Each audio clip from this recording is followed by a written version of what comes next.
En préparant le livre Israël, parlons-en, j'ai demandé à deux assistantes d'aller dans les rues de Bruxelles, demander au hasard aux gens qu'est-ce qu'ils savaient sur l'histoire et sur la situation d'Israël. Les réponses étaient catastrophiques. Il y a en fait une ignorance du public, et je pense que cette ignorance n'est pas due au hasard. Ça fait 60 ans que les médias européens, qui se disent les meilleurs du monde, informent le public, et on constate qu'en fait le public ne sait pas l'essentiel. Je pense que c'est dû à une opération de propagande israélienne relayée par les médias, et je l'ai résumé dans ce que j'ai appelé les 10 grands médias mensonges qui justifient Israël. Le premier grand média mensonge, c'est qu'on nous dit Israël a été créé en réaction au génocide contre les Juifs en 40-45. Ça, c'est totalement faux. En fait, c'est un projet colonial qui est bien plus vieux, qui a été décidé au congrès de Bâle en 1897. Le mouvement nationaliste juif décide de coloniser la Palestine. À ce moment-là, on emploie le mot colonialisme, il n'est pas du tout honteux. Et ils font appel aux puissances coloniales de l'époque pour qu'ils se rendent compte qu'ils ont besoin d'être protégés. Ils demandent à l'Empire turc qui n'est pas intéressé, mais l'Empire britannique, lui, est très intéressé parce qu'il veut absolument avoir des colons qui vont être installés là au milieu du monde arabe, entre la partie ouest et la partie est. Ils veulent affaiblir l'Égypte, qui est une puissance qui les inquiète. Ils veulent contrôler le canal de Suez, qui est la route vers la colonie des Indes, qui leur apporte énormément. Ensuite, les États-Unis vont prendre le relais. Eux, ce qui les intéresse, c'est le pétrole. Ils veulent un flic du pétrole. Et donc, création coloniale d'Israël ne date pas du tout de 40-45, c'est bien plus tôt, c'est un projet colonial. Il faut rappeler qu'à l'époque, les puissances coloniales européennes se partagent l'Afrique comme un vulgaire morceau de gâteau. Il y a une conférence à Berlin en 1885 avec l'Angleterre, la France, le Portugal, la Belgique, l'Allemagne. On se partage l'Afrique comme un vulgaire gâteau. Il n'y a évidemment aucun Africain qui est invité, je veux dire. Et donc on est vraiment dans l'époque coloniale. Israël, c'est un projet colonial, il faut le dire. Alors, le deuxième grand mythe qui justifie Israël, c'est oui, mais les Juifs, en fait, ils retournent sur la terre dont ils auraient été chassés par l'Empire romain en 70 après Jésus-Christ. Ça, c'est aussi un mythe total, parce que, en fait, j'ai interviewé dans ce livre l'historien Shlomo Sand, qui a lui-même interviewé les historiens, les archéologues israéliens, et tout le monde dit non, il n'y a pas eu d'exode, et donc il n'y a pas de retour. En gros, les populations, elles sont restées là, elles n'ont pas bougé. Bien sûr, il y a eu des invasions, des migrations, des mélanges, mais en gros, elles n'ont pas bougé, les populations. C'est qu'il y a deux conséquences cocasses. La première, c'est que, au fond, les descendants des Juifs de l'époque de Jésus-Christ, c'est les Palestiniens qui vivent là aujourd'hui, maintenant. Et la deuxième conséquence, c'est que, alors, s'il n'y a jamais des gens qui sont partis, quels sont ces gens qui nous disent qu'ils reviennent? En fait, ce sont des convertis, des Européens de l'Est, de l'Ouest, des Maghrébins, qui se sont, à différents moments, pour différentes raisons, convertis à la religion juive. Et en fait, comme dit Shlomo Sand, le peuple juif, ça n'existe tout simplement pas. Il n'y a pas d'histoire commune, il n'y a pas de langue commune, il n'y a pas de culture commune, il y a juste une religion. Mais une religion, c'est pas un peuple. On ne parle pas de peuple chrétien, de peuple musulman, et donc pas de peuple juif non plus. Alors, le troisième grand mythe, c'est l'idée que, en fait, c'est pas grave s'ils se sont installés là en Palestine pour coloniser, parce que nous dit-on, c'était un désert, c'était une terre sans peuple, donc c'était vide. Ça aussi, c'est un mensonge total. En réalité, les témoins de l'époque, déjà au 19e, début 19e, disent la Palestine, c'est un océan de blé.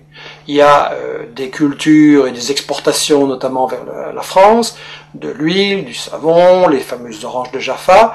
Et d'ailleurs, quand les colons britanniques et puis les colons juifs vont vouloir s'installer en Palestine à partir de 1920, les paysans palestiniens refusent de céder leurs terres, et donc il y a des révoltes, il y a des grèves générales, il y a des manifestations avec de nombreux morts, il va même y avoir une guérilla en Palestine, donc c'était tout sauf un désert, et tout ça n'a été brisé que par une répression très très féroce de l'occupant britannique et des sionistes ensuite.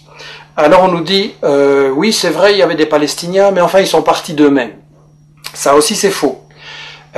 J'ai cru ça moi longtemps, et tout le monde a cru ça, et ça a été la grande version officielle d'Israël, jusqu'à ce qu'on a appelé les nouveaux historiens israéliens, Benny Morris qui est interviewé dans les livres, Papé et d'autres disent non, les Palestiniens ont été chassés par la violence, par la terreur, par toute une opération systématique pour les expulser en fait du pays, pour vider la terre de ses habitants. Donc ça c'est encore un mythe absolu, et ça c'est pour disons la partie historique. l'histoire d'Israël, tout ce qu'on nous cache, qui est très très important à comprendre. Et ensuite, ce qu'on nous dit sur la période actuelle, c'est que de toute façon, Israël, c'est la seule démocratie au Moyen-Orient et que donc il faut la défendre, c'est un État de droit.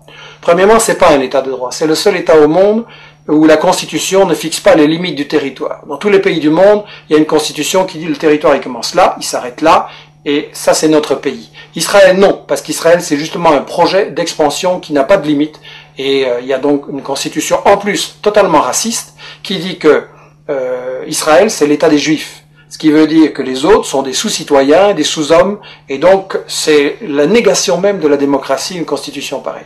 Donc Israël n'est absolument pas une démocratie, et je voudrais dire que en fait, Israël c'est le colonialisme, c'est le vol de la terre, c'est le nettoyage d'une population, ça ne peut pas être considéré comme une démocratie.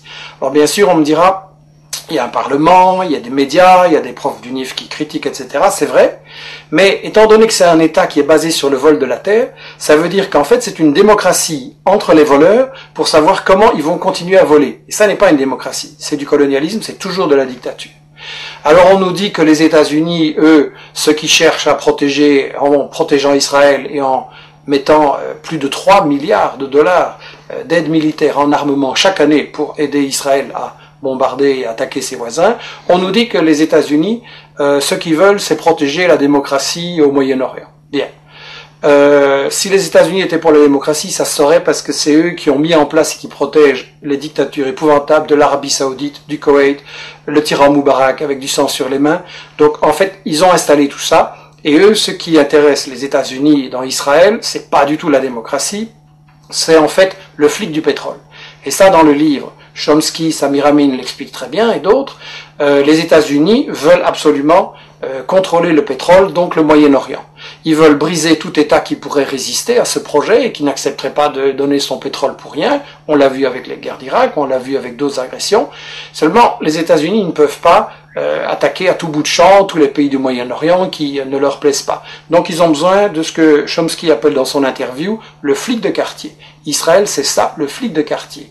Dans le temps, les États-Unis avaient le Shah d'Iran, une dictature épouvantable qu'ils avaient imposée en renversant le premier ministre élu, Mossadegh, en 1953, et donc ils ont installé une dictature épouvantable. Mais ils ont perdu l'Iran, et donc maintenant, il ne reste pratiquement qu'Israël, et c'est pour ça que les États-Unis protègent Israël, alors que celui-ci viole le droit international, viole les conventions de l'ONU, viole l'égalité entre les êtres humains. Donc c'est clair, ça doit être clair, c'est une guerre économique ce qui est mené là par les États-Unis. Alors l'Europe, elle se prétend plus neutre, elle prétend qu'elle est à la recherche d'une solution entre les Israéliens et les Palestiniens. C'est absolument faux. Solana, qui était le ministre des Affaires étrangères de l'Europe, a déclaré il n'y a pas longtemps à Israël, vous êtes en fait le 28e État membre de l'Union européenne. C'est l'industrie européenne de l'armement qui finance et collabore avec l'industrie israélienne de bombardement, de l'armement, pardon. On a des gens comme Lagardère en France et Dassault qui sont tout proches de Sarkozy et qui collaborent avec l'industrie de l'armament israélienne. Et en plus, lorsque les Palestiniens ont élu leur gouvernement, l'Union européenne a refusé de le reconnaître. Elle a clairement donné le feu vert à Israël pour bombarder Gaza. Et donc là, ça doit être très clair que quand Netanyahou, Barak, Olmert et tous ces gens-là bombardent les Palestiniens, c'est Sarkozy, c'est Merkel et c'est les gouvernements européens en même temps qui bombardent. Ça, c'est quelque chose qu'on doit dire clairement à notre opinion. Alors, quand vous dites ce genre de choses, quand vous racontez la véritable histoire de la Palestine et d'Israël, quand vous montrez les intérêts scandaleux des États-Unis et de l'Europe, alors tout de suite, évidemment, on essaye de vous fermer la bouche en disant que vous êtes un antisémite. Enfin bon, disons un raciste anti-juif. Il y a une chose qui doit être très claire. Quand on critique le gouvernement d'Israël, on n'est pas raciste anti-juif, au contraire, on critique un gouvernement qui nie l'égalité entre les êtres humains, entre les juifs et les musulmans. Et donc on veut au contraire que soit possible un avenir, une paix, une entente entre les juifs, les musulmans, les chrétiens et les laïcs au Moyen-Orient, et c'est pour ça qu'il faut arrêter le gouvernement d'Israël dans ses crimes, parce qu'il ne fait que semer la haine, et c'est sa stratégie, semer la tension, semer la haine. Alors là, ils répondent, et les médias relayent souvent l'idée, oui, mais les Palestiniens sont violents, c'est du terrorisme, etc. Je voudrais dire une chose. La vraie violence, c'est le colonialisme, c'est l'armée d'occupation israélienne qui a volé leurs terres, leurs maisons aux Palestiniens depuis 60 ans. C'est l'armée israélienne qui empêche les Palestiniens d'avoir une vie normale. Vous avez des checkpoints pour aller de votre maison à votre bureau, vous avez des checkpoints, vous devez parfois attendre 1 heure ou une journée. Il y a des femmes enceintes qui sont mortes parce qu'elles étaient bloquées par l'arbitraire des soldats israéliens au checkpoint. Donc, la violence, en fait, c'est l'occupation. Et je voudrais dire une chose, l'ONU, dans ses textes fondamentaux, reconnaît le droit de tout peuple colonisé, de tout peuple occupé, de résister par tous les moyens qu'il juge bons. Donc la résistance est légitime et la violence, c'est l'occupation et c'est tout. Et évidemment, le problème que beaucoup de gens se posent, c'est que face à tant de haine qui sont semées volontairement par Israël et ceux qui le soutiennent, les gens pensent, oui, c'est un conflit qui va durer toujours, il n'y a pas de solution, il y a trop de haine, etc. Il faut savoir que la solution, elle existe. Parce qu'en fait, les grandes organisations palestiniennes, dès le milieu des années 60, ont proposé une solution très démocratique et très simple, à savoir un seul État, sans discrimination, où il y aurait une égalité de droits entre les juifs, les musulmans, les chrétiens et les laïcs. C'est la définition même de la démocratie, un homme, une femme, une voix. Et Israël a toujours refusé de négocier ces solutions.